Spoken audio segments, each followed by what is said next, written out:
우리가 좋아한다라는 말하고 사랑한다라는 말을 사용하는데, 여러분, 우리는 도대체 그 좋아하는 것하고 사랑하는 것을 어떻게 구분할 수가 있을까요?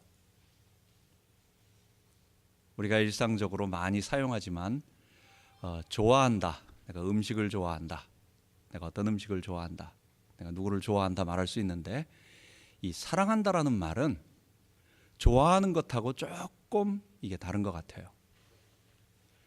좋아하는 것은 그 중심이 나에게 있습니다. 대상자에게 있지 않고 나에게 있습니다. 좋아하는 것은 내가 좋으면 돼요. 그래서 내가 그것을 취하면 되고, 내가 그것을 즐거워하면 되고, 내가 그것을 기뻐하면 돼요. 그것이 사물이든지 어떤 사람이라도 내가 그냥 좋아하면, 그냥 저 사람은 어떻게 되든 상관없고 그냥 나만 좋아하면 되는 거예요. 그런데 사랑한다라는 말은 조금 다른 말이에요. 사랑한다라는 말은 하나 더 나아가서 거기에 대한 책임이 있고, 그 다음에 사랑은 나에게 있는 것이 아니라 저 사람을 위하여 있는 거예요. 그래서 부모님이 아이를 사랑한다고 할 때에는 그냥 내가 아이만 보면서 즐거움을 나 혼자 즐기고 그 아이를 통해서 즐거움과 기쁨을 나 혼자 내 중심적으로 얻어내는 것이 아니라, 이 아이가 좀 싫고 해도, 이 아이가 좀 힘들고 내가 좀 아프고 상처가 되더라도, 나에게 힘이 들더라도 이 아이를 위해서 뭔가 어떤 행동을 해야 할 때는 하는 거예요. 그게 사랑과 그 다음에 좋아한다라는 것의 차이인 것 같습니다. 전에 우리 아이가 밖에서 놀다가 넘어졌어요. 그래서 얼굴이 찢어졌습니다. 얼굴이 눈썹 밑에가 좀 찢어져가지고 피가 많이 났어요. 울고 들어오길래 제가 놀라서 나가보니까 그 주변에 유리가 많이 있는 거예요. 그러니까 생각할 때 깜짝 놀랐죠. 이거 유리가 있으면 얼굴이 유리가 찢어진 건데, 이거 유리가 이 얼굴 속에 들어가서 피부 속에 있으면 어떡하지, 이런 생각이 드니까 이걸 단순하게 뭐 밴드를 붙여서 그냥 마무를 수 있는 게 아니라 이거 빨리 병원에 가야 되겠다 해가지고 병원에 갔습니다. 아이는 무서워가지고 막 엉엉 울죠. 얼마나 자지러지겠어요. 우리 첫째 아이인데 얼마나 겁이 많고 막 소리 지르고 막 이런단 말이에요. 근데 내가 거기서 아프다고, 야 그래, 에이 내가 그냥 너 하도 우니까 안 되지, 그냥 말지, 이럴 수가 없는 거예요. 소독도 안 하고, 소독은 했지만은 거기에 마취도 안 하고 핀셋을 그 피부 속으로 집어넣어서 얼굴 피부로 들여서 막 이렇게 다 헤집는 거. 그리고 나서 뭐 어떤 조그만 걸 한 찾아냈는지 아니면 내가 못 찾았는데 난 밖에 있어가지고 무서워서 못 들어갔는데, 하여간 그러고 꼬맸습니다.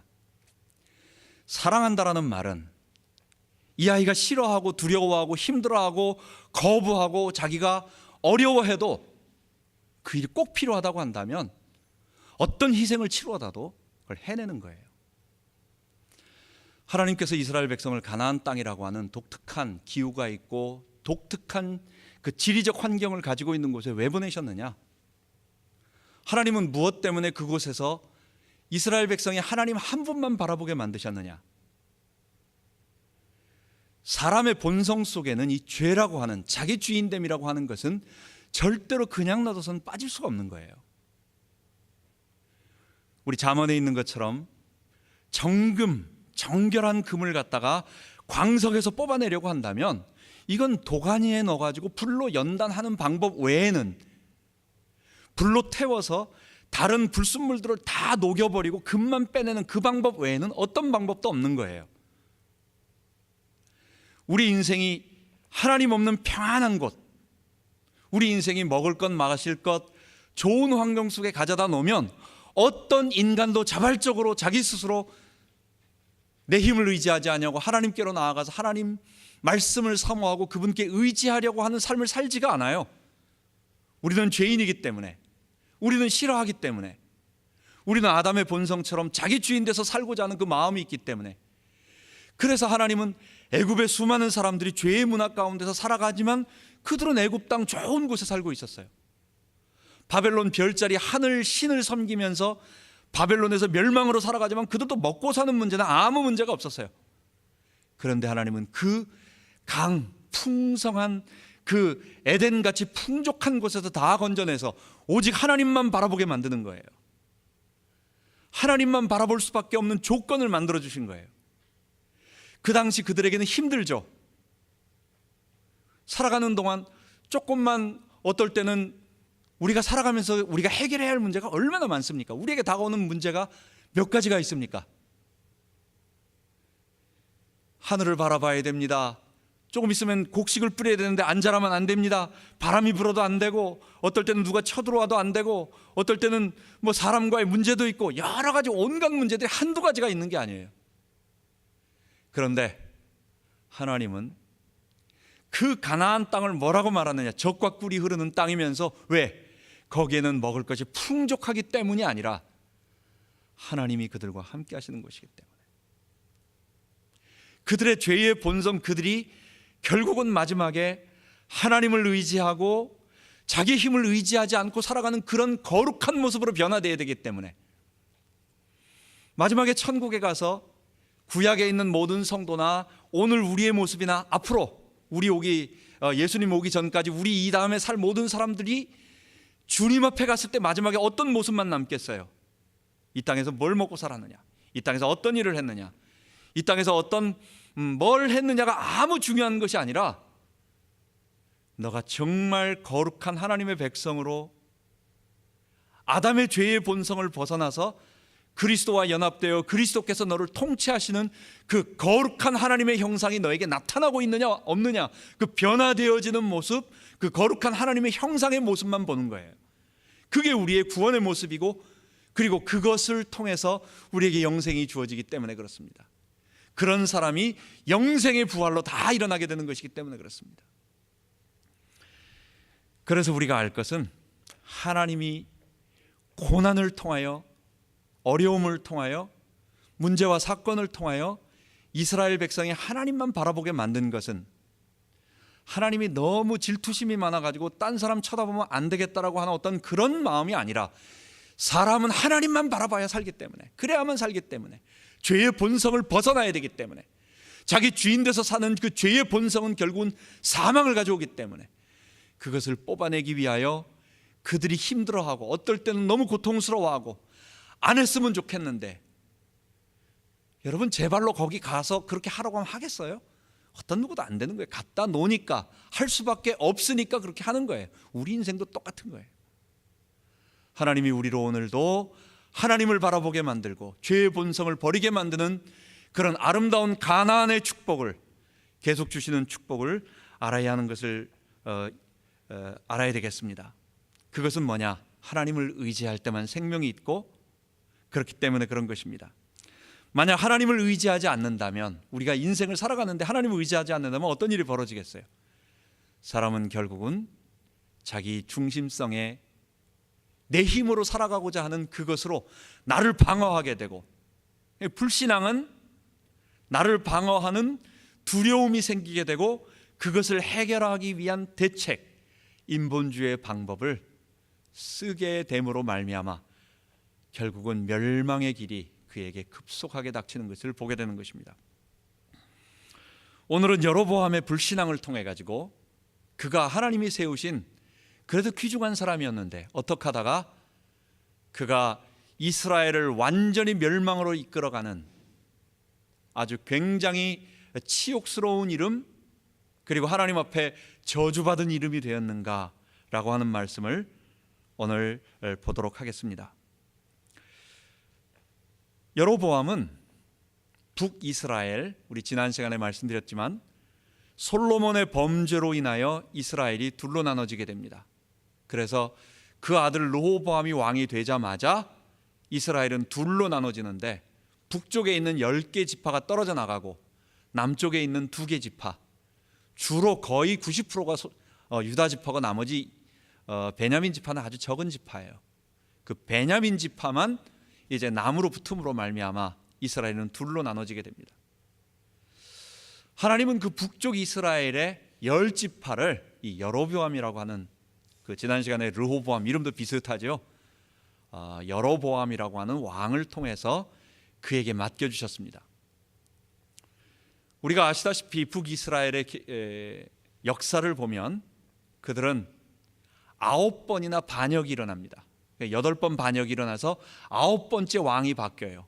그 말은 정상적으로 정통성 있게 가는 것이 아니라 전부 그 부하들이 모반을 해서 왕을 죽이고 반역을 해서 자기가 왕을 차지해서 그렇게 되는 거예요. 그러니까 이스라엘, 북쪽 이스라엘의 10지파의 왕조는 9번의 왕조인데 이는 계속해서 피를 흘리는 그런 정통성이 없는 그런 왕조였습니다. 그들은 나중에 210년 후에 멸망하고 사마리아의 혼합 정책을 템으로 말미암아 종교 혼합주의가 되고 예수님 당시까지 완전히, 지금도 사마리아 지방이라고 한다면 아주 특별한 이단처럼 여겨지는, 유대 사회에서는, 유대 종교에서는 이단으로 여기고 있는 별도의 절기가 있고, 지금도 별도의 똑같이 자기들의 별도의 좀 다른 성경을 가지고 있고, 왜곡되어진 사마리아 오경을 가지고 있고, 자기들의 절기를 지키고 있고, 자기들의 방법을 가지고 있는, 그러니까 유대교에서도 이단으로 보고 있는 하나의 집단이 지금도 사마리아에 거기에 자리 잡고 있습니다. 그래서 북이스라엘은 치욕스러운 이름이요, 아주 저주받은 이름이 된 것입니다. 그런데 처음부터 하나님이 그렇게 하셨느냐? 그건 아니에요. 하나님께서 북이스라엘을 분리시켜 가지고 이 사람들을 완전히 멸망시키겠다고 해서 불을 떨어뜨리는 것이 아니었어요. 하나님이 여로보암을 세우신 것은 아마 오늘 본문 지난 시간에 읽었던 열왕기상 11장에 보면 아히야라고 하는 선지자를 통해서 예언을 하십니다. 그 예언을 자세히 보면 이 여로보암을 통해서 하나님이 북이스라엘을 만드시고 하시고자 하시는 일이 있었다라고 하는, 그것은 절대로 멸망이나 저주가 아닌, 그것은 거룩한 그리고 아름다운 일이었다라는 것을 알게 됩니다.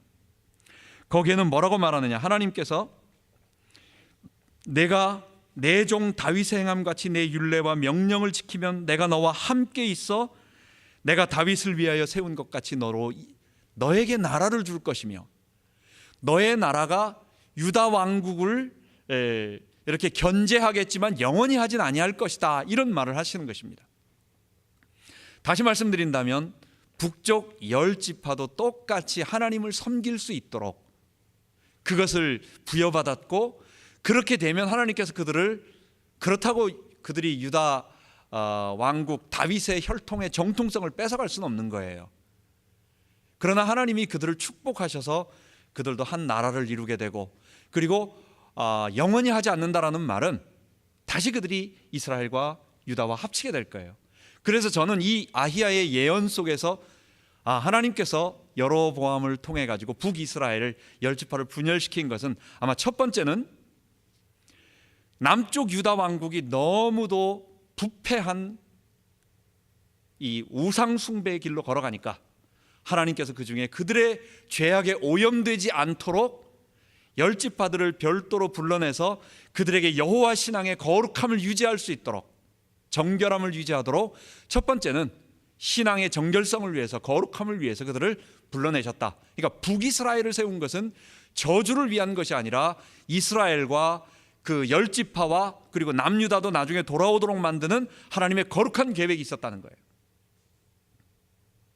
역사의 가정이겠지만 그 가정은 있을 수 없겠죠. 왜? 지나간 것이고 불가능하니까. 만약에 여로보암이 하나님의 말씀을 잘 듣고 이스라엘 백성들이 하나님을 섬겼다면, 하나님께 순종했다면 어땠을까요?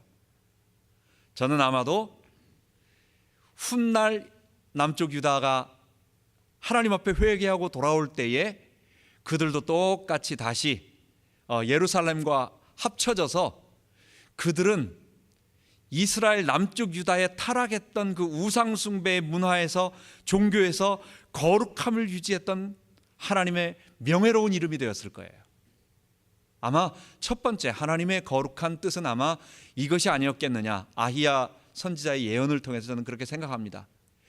그것은 다르게 말한다면 두 번째 뜻은 뭐냐면 타락한 유다 왕국에 대한 하나님의 특별한 진노의 방법. 왜? 둘 사이에 계속 전쟁이 있어요. 그래서 늘 침범에 들어가고 어려움을 주고 공격을 하니까, 그러니까 남쪽 유다 지파 사람들과 그 유다 왕은 계속 어려움을 당하고 거기가 어쩌면 목의 가시처럼 이렇게 있는 거예요. 그래서 하나님의 진노의 방망이도 되고, 또는 그를 보면서 어떤 긴장하게 되는, 이스라엘 향해서는 거룩한 신앙을 유지하도록 만들고, 그다음 남쪽 유다는 그 북이스라엘 왕국을 보면서 자기를 돌이킬 수 있도록 하는 그런 어떤 하나님의 특별한 섭리.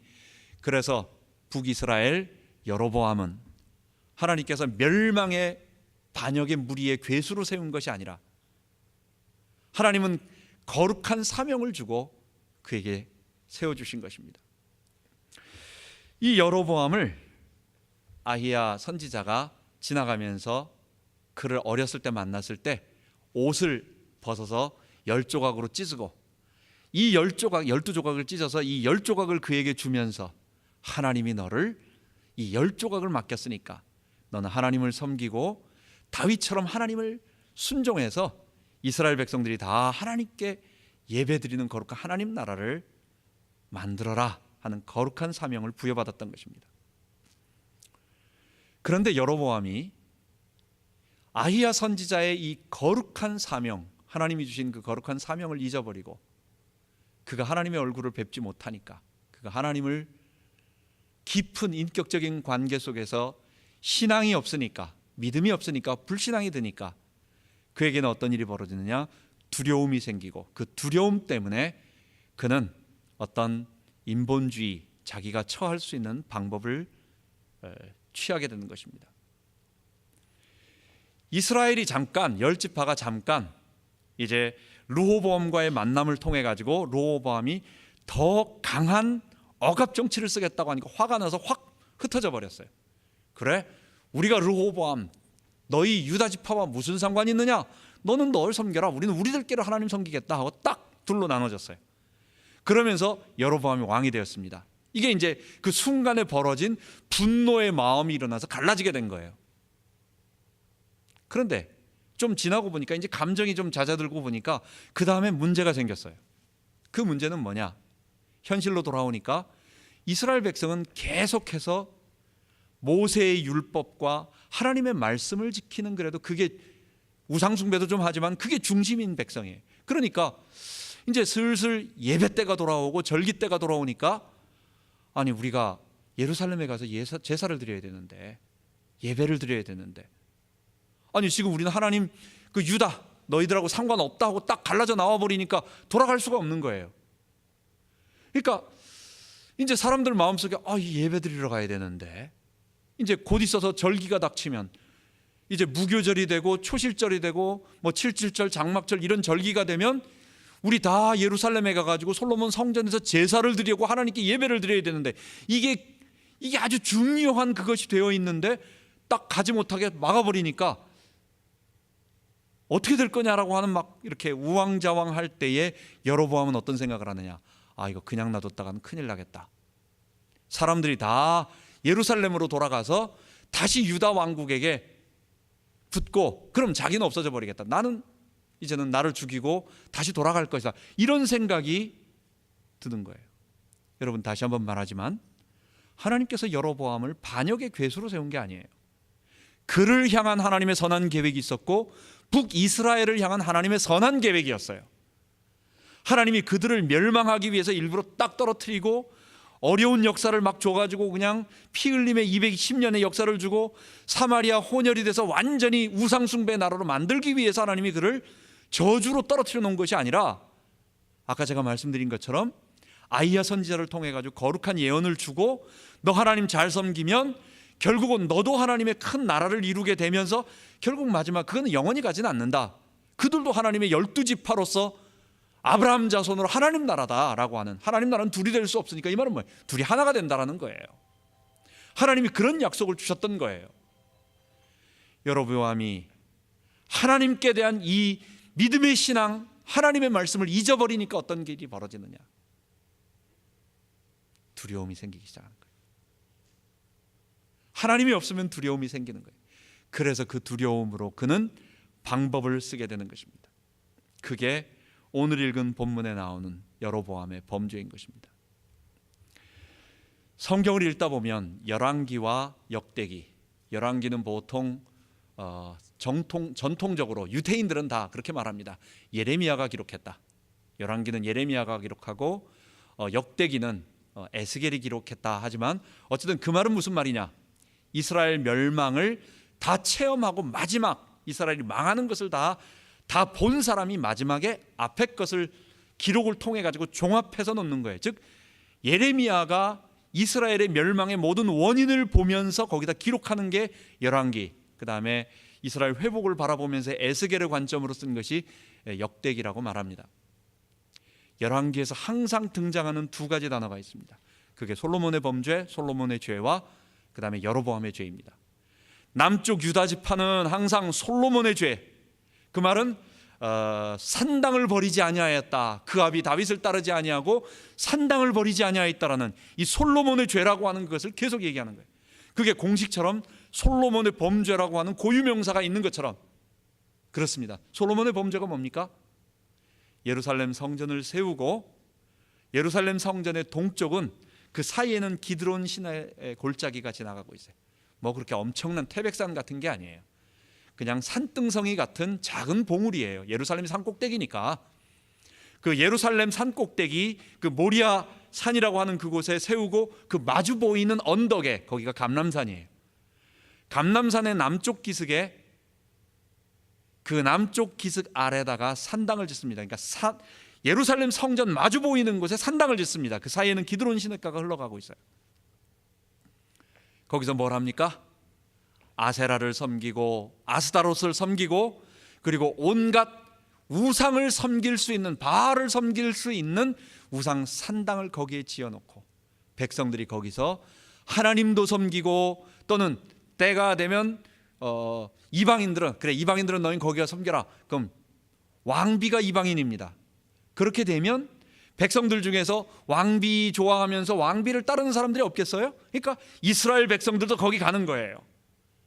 그리고 왕비를 따라왔던 그의 몸종들과 그의 여러 가지 그의 식솔들은 다 또 가서 섬기는 것입니다. 그것을 갖다가 왕이 장려를 해주는 거예요.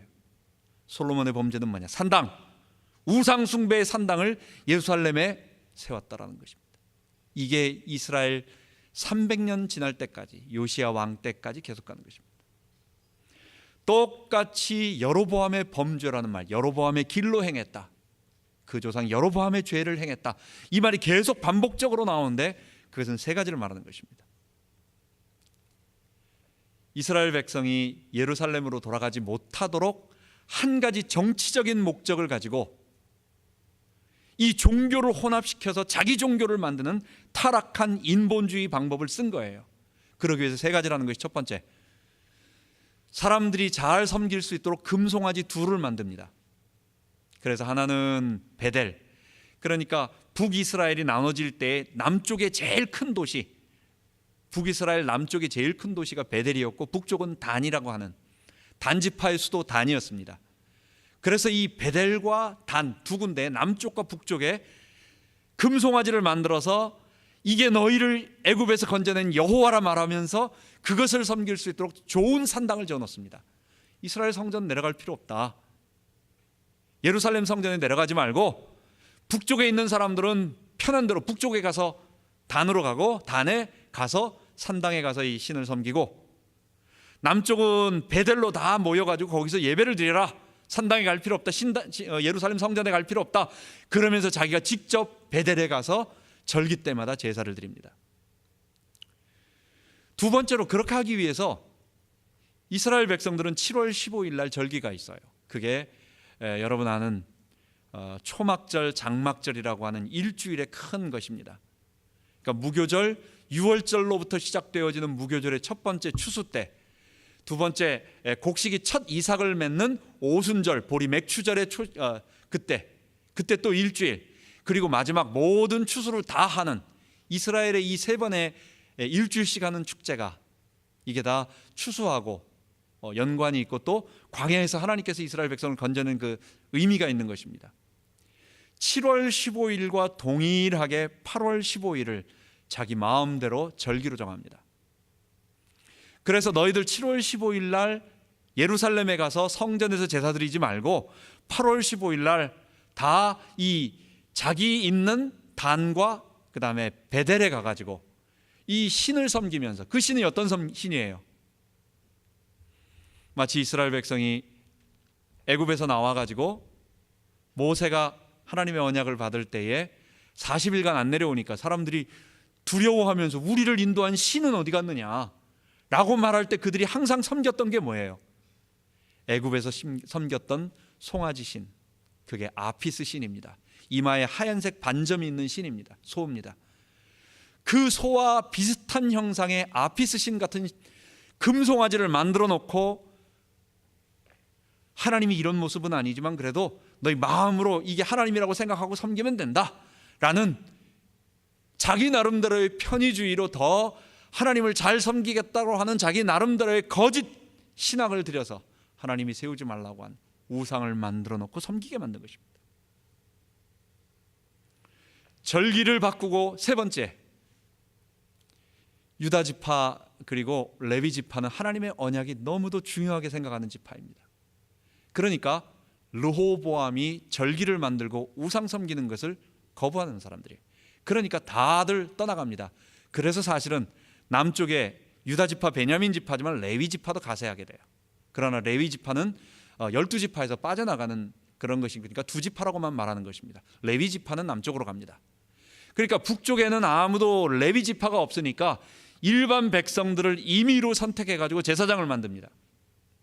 이 모든 것이 다 뭡니까? 여호와의 율법을 어기는 거예요. 하나님의 말씀을 어기는 거예요. 무엇 때문에? 하나님께서 분명히 자기의 어떠한 거룩한 계획을 가지고 이스라엘을 하나님 잘 섬기도록 할 수 있는 그런 특별한 사명으로 그에게 맡기셨는데, 자, 예배 문제가 걸렸을 때 어떻게 할까요? 아히야 선지자한테 찾아가면 돼요. 안 그렇겠어요? 어떻게 할까요? 선지자님, 그 아히야 선지자는 북이스라엘 지파 바로 에브라임 사람 실로에 있는 사람입니다. 그러니까 실로에 가가지고 선지자님, 하나님께 물어보십시오. 이제 내가 어떻게 여기서 예배를 어떻게 드려야 되겠습니까? 물어본다면 답을 주는 거예요. 그런데 철저하게 자기 방법으로 이 10지파가 다 남쪽으로 내려가서 예루살렘 성전에 가면 북이스라엘은 없어지게 되고 자기는 나라를 잃어버리게 된다라고 하는 철저한 자기 나라. 다윗 왕과 사울 왕의 차이가 뭐였습니까? 사울 왕이 자기 나라로 생각한 거예요. 하나님의 12 이스라엘 지파를 자기 나라로 생각을 하고 자기 나라를 갖다가 세우기 위해서 여호와의 언약궤를 가지고 그 다음에 제사를 먼저 드려버리는 것입니다. 블레셋과의 싸움에서 전쟁이 벌어집니다. 벌어질 때 사무엘이 오지 않습니다. 이스라엘 백성들은 전쟁을 할 때 사기를 올려야 돼요. 사기를 올리기 위해서는 제사장이 와서 제사를 드리고 하나님께서 우리에게 함께 하신다라고 하는 말을 해줘야 돼요.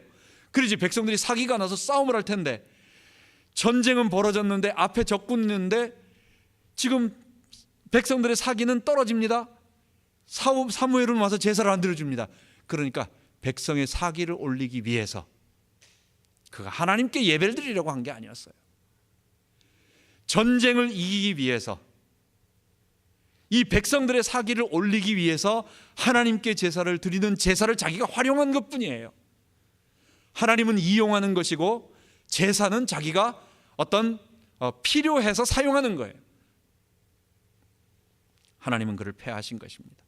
마찬가지로 여로보암도 자기에게 주어진 이 거룩한 사명을 그가 잊어버리니까 인본주의 방법으로 단지 이스라엘 백성들을 예배드리지 못하도록, 남쪽으로 가지 못하도록 만드는 이를 위해서 베델과 단에 금송아지 세우고 산당을 만들고 절기를 임의로 8월 15일 날 만들어서 유다 레위 지파가 아닌 제사장을 세워가지고 그냥 종교를 만들어버린 거예요.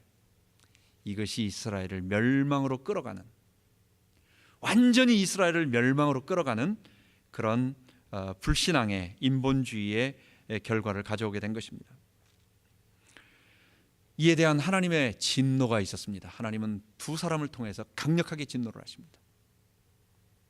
우리가 읽지 않았지만 12장 14장에 보면, 13장에 보면, 열왕기상 13장에 보면 하나님께서 저 남쪽 유다에 있는 이름도 모릅니다. 어느 익명의 이름이 없는 어느 하나님의 사람 선자를 불러서 강력하게 명령하십니다.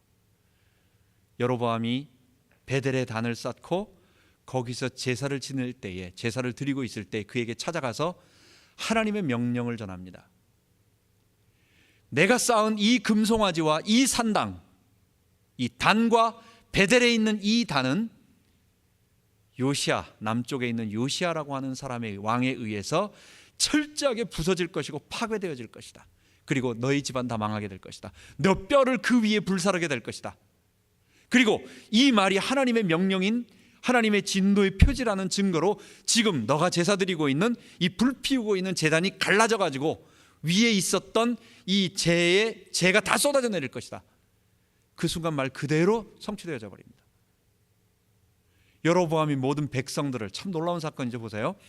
사람들 앞에 처음으로 하나님이라고 섬기면서 얼마나 성대하게 이렇게 쇼를 했겠어요. 제사를 드립니다. 왕이 직접 나와가지고 온갖 의식을 갖다가 차려가지고 다 하고 있습니다. 백성들 다 쳐다봅니다. 온갖 위엄과 또 어떤 거룩한 표시를 다 해가지고 옷도 다 맞춰가지고 다 했겠죠. 그러고 있는데 갑자기 알지 못한 어떤 사람이 하나 와가지고 큰 소리로 외칩니다. 하나님께서 남쪽 유다 왕 요시야예요. 이 사람이 300년 후의 사람이에요. 이 단을 산산조각 부숴낼 것이고 그리고 너의 뼈를 다 불살라 버릴 거라고 엄청난 저주를 거기에다 진노의 말을 하고, 그리고 이 말이 가짜가 아니라는 말대로 이 제단이 지금 갈라져 가지고 제가 쏟아져 낼 거라고 그대로 합니다. 거기서 놀란 여로보암이 화가 나 가지고 자기의 권위가 다 떨어졌잖아요. 그러니까 손 내밀어 가지고 저놈을 잡아라. 손을 내밀어서 말하는데 그 손이 말라버립니다. 그래가지고 손을 펴지를 못해요. 접지를 못해요. 여러분, 지금 이건 하나의 사건이 아니라 이스라엘의 우상 숭배에 대한 저주가 어떤 것이라고 하는 것을 하나님이 분명하게 말씀하시는 거예요. 여로보암은 단순하게 자기 나라를 위하여, 자기가 하나님을 섬기겠다고 한 자기 나라를 자기 방식대로 하나님을 섬기며 종교, 여호와 종교를, 하나님 종교를 잠깐 변형을 해서 그것을 이스라엘 나라, 자기 나라를 세우기 위한 방법론으로 사용했어요. 이게 뭐 때문에? 불신앙이 두려움을 낳고 두려움이 인본주의 방법을 낳은 것입니다. 그런데 그 일은 하나님 앞에 엄청난 저주의 방법이었던 것입니다. 하나님의 진노의 심판이 그에게 임한 것입니다. 두 번째로 여로보암을 왕이 되겠다고 말한 그 아히야 선지자가 그에게 이야기를 합니다. 여로보암의 아들이 병이 들었을 때에 이 아이들 어떻게 될 거냐고 물어보라고 변장하러 아내를 보냅니다. 이 아히야 선지자는 나이가 많아서 앞을 잘 보지 못해요. 그러니까 누가 누군지를 모르는, 눈이 거의 실명의 상태였어요. 근데 여로보암의 아내가 변장하고 오는 모습을 방 안에서 밖에서 오는 것을 하나님이 가르쳐 주셨기 때문에 변장하지 말아라, 너는 여로보암의 아내다 라고 하면서 물어보지도 않았는데 내 아들은 죽는다, 지금 낳은 그 아이는 죽는다, 그리고 너의 집안은 산산이 망하게 될 것이다. 그만큼 하나님이 이 여로보암의 범죄, 금송아지를 이스라엘에 들여놓고 산당을 짓고 절기를 마음대로 바꾸고 마음대로 제사장을 세워서 종교를 혼탁하게 더러운 종교로 만든 이것을 하나님은 철저하게 진노의 심판을 하시는 것입니다. 너희 집안의 온 남자들이 다 죽게 될 것이라고. 이 언약은 그대로 성취되어져 가지고 여로보암의 아들이 왕이 되었을 때 얼마 안 있다가 그 부하가 바하사가 이 여로보암의 아들을 죽이고 왕이 되면서 여로보암 가족에 있는 모든 남자들과 그 가족을 멸절을 합니다. 그래서 남자 여자 아이 상관없이 그 여로보암 집안의 아이들과 가족 전부 멸해버립니다. 그게 하나님의 무서운 심판이 그들에게 임한 것입니다. 자, 말씀을 그러면 오늘 우리에게 정리하면서 말씀을 정리해 보도록 하겠습니다. 제가 무엇 때문에 북이스라엘 여로보암, 물론 우리는 결과를 다 알고 있기 때문에 여로보암, 북이스라엘과 여로보암은 멸망의 이름이요 저주의 이름이요 아주 이단의 이름이요 더러운 이름이요 치욕스러운 이름이라고, 사마리아 하면 치욕스러운 이름으로 지금까지도 그렇게 되고 있습니다. 그런데 왜 하나님이 그들을 그렇게 하셨느냐? 그는 처음부터 하나님의 그런 뜻이 아니었다는 것. 그들을 거룩한 하나님의 백성으로 신앙을 보존하고 유다민족으로 긴장하게 만들고 또 유다민족으로 북이스라엘의 형제를 보면서 신앙을 돌이키게 만들기 위한, 이스라엘도 살리고 남쪽 유다도 회복시키기 위한 하나님의 선한 계획이요, 그 일을 위하여 선지자를 통하여 하나님은 여로보암을 기름 부었다는 것. 그러나 여로보암이 하나님의 선한 계획 그것을 잊어버리고 두려움에 잡혀서 하나님이 자기에게 맡기신 이 이스라엘 10지파를 하나님의 나라가 아닌 자기 나라로 생각을 하고 이것을 통치하기 위한 수단으로 두려움 때문에 방법론, 자기 인간이 쓰는 방법론을 사용하니까 그것이 이스라엘 전체를 멸망으로 이끌어가는, 마치 솔로몬이 완전히 남쪽 유다의 자손 만대까지 계속해서 내려오는 이 우상숭배의 산당을 갖다가 만들었듯이 여로보암도 이스라엘을 타락시키는, 북왕조를 완전 멸망시키는 그 금송아지를 만드는 그런 일들을 하게 되는, 그렇게 된 것입니다. 이 말씀을 우리에게 적용해 본다면 두려움은 어디서 생기는 것입니까? 하나님의 부재에서 옵니다. 우리가 하나님의 얼굴을 배웁지 못하면 모든 인생은 두려움이 생기게 되어 있어요. 우리의 마음속에. 그래서 신앙은 뭐냐? 하나님과의 깊은 인격적 교제 속에서 오는 친밀감. 그래서 그분을 신뢰하니까 그분을 나에게 의뢰하고 맡김으로 내가 주를 의뢰하나이다. 아침에 나로 주의 인자한 말씀을 듣게 하시고, 내가 주를 의뢰하고 내가 주를 신뢰하고 내 영을 맡기고, 이 맡긴다는 것이 그냥 버리는 게 아니잖아요. 그분께 나의 가장 소중한 것을 이렇게 위탁하고 드리고 의지하고 신뢰하는 이런 모든 것들이 어디서 나오느냐? 그게 하나님과의 인격적인 교제, 하나님이 나의 아버지가 되시고 하나님의 나의 왕이 되시는 그 관계 속에서 나오는 것입니다. 여러분, 신앙은 사람들에게 흉내내는 것이 아니에요. 신앙은 내가 신앙이 좋다, 내가 믿음이 좋다, 이런 것을 흉내내는 게 아니에요. 그거는 신앙은 사람에게 보인 것이 아니라 하나님과 나와의 인격적인 교제예요. 여러분, 모르는 사람에게 전화를 해가지고 오랫동안 전화를 몇 시간, 몇 분 정도 얘기할 수 있습니까? 처음 보는 사람에게 전화를 딱 왔어요. 내가 전화를 걸었어요. 얼마나 말할 수 있습니까? 무슨 주제를 가지고 횡설수설하면서 뭐 어색하면서 이거 얼마 할 수 있겠어요? 인격적인 교제라고 하는 것은 그런 것입니다. 만남이 많아질수록, 또 그와 사귐이 깊어질수록 이 만나는 시간과 사귐의 그 강도가 깊은 관계들이 우리를 더욱 친밀하게 만들고 그분을 신뢰하게 만들고 그분에 대한, 이것을 종합적으로 말해서 경외함, 하나님을 사랑하는 것. 근데 사랑은 여러 종류가 있잖아요.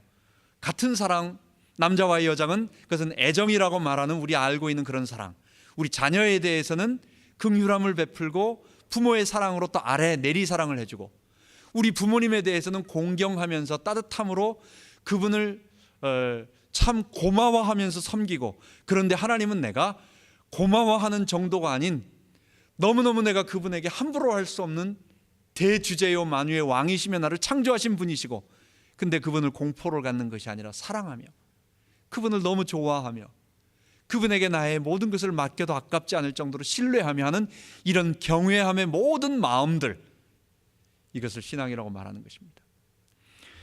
그래서 우리는 이런 신앙이 없으면, 하나님과의 인격적인 교제가 없으면 두려움이 생기고, 두려움은 우리로 하여금 반드시 그것에 대한 대책을 마련하게 되고, 그 대책이 우리로 하여금 멸망의 길을 가게 만든다는 것입니다. 우리가 이 땅을 살아가면서 하나님께서 우리를 인도하시는 하나님의 방법, 우리가 제한하지 맙시다. 어떨 때는 우리는 가나안 땅에 내가 있는데 하나님, 나를 이끌어 갈 때는 좀 이런 방식으로 이쪽 길로 가가지고 저쪽 길로 가서 이렇게 좀 좋게 하면 왜 안 되겠습니까? 하나님, 이래도 되는 겁니까?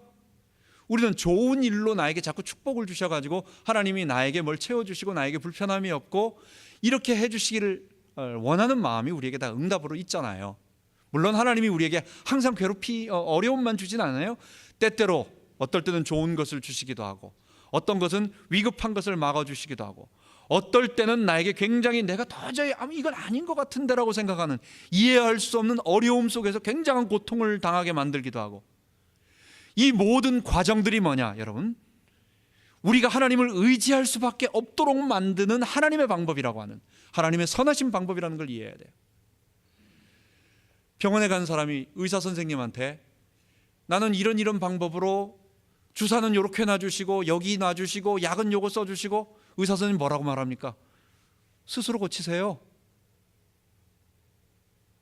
하나님이 나를 이끌어 가신 나의 하나님이시고 내 왕이시고 나의 주인이시라면, 그분이 나를 위하여 아들 예수 그리스도를 보내시고 나를 구원하시고 지금 내 안에 주인으로 왕으로 사시기를 원하시는 분이시라면, 내가 그분께 부족하지만은 내가 주님 앞에 나의 주인됨을 못 받고 예수의 주되심을 고백하겠다고 살아가는 사람이라면, 여러분, 내 앞에 닥친 어떤 일들, 좋은 일도 있고 기쁜 일도 있고 슬픈 일도 있고 아픈 일도 있고 도저히 이해가 안 되는 일이 있다 할지라도, 그것은 나를 아름답게 만들어감으로 말미암아 결국은 뭐예요? 그게 내가 죄의 본성을 내려놓게 만드는 하나님의 선한 계획이었다는 것.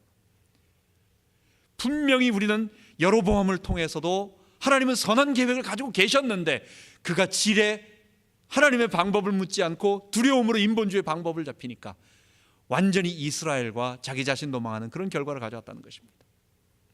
하나님을 신뢰하면서 우리의 일생을 그분께 맡기면서, 그러다 보면 점점 어떤 일에 두려움도 안 생기고, 좋은 일 생기면 감사하잖아요.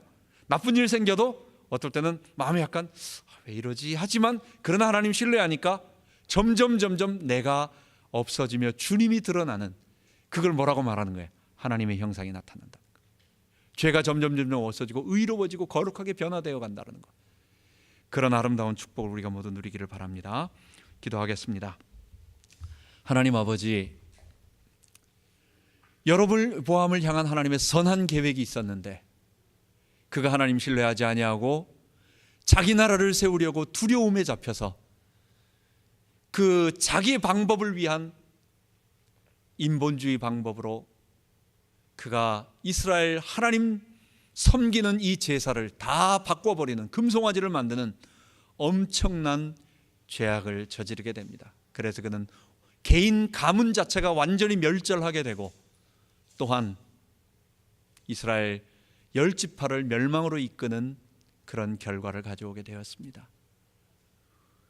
우리는 이런 하나님을 잘 섬기며 하나님을 의지하며 신뢰하며 그분과 더욱 인격적인 교제를 나누고, 또 그분 하나님이 주시는 은혜 속으로 우리가 들어갈 수 있도록 인도하여 주옵소서. 하나님이 나를 골짜기로 인도하시든지 평탄한 길로 인도하시든지, 어떨 때는 내가 이해할 수 없는 보이지 않는 어떤 것이 있을지라도, 곳으로 인도할지라도 하나님의 가장 선한 계획이 있음을 알고 신뢰하며 따라갈 수 있는 우리 되게 하여 주옵소서. 우리 주 예수 그리스도 이름으로 기도하옵나이다. 아멘.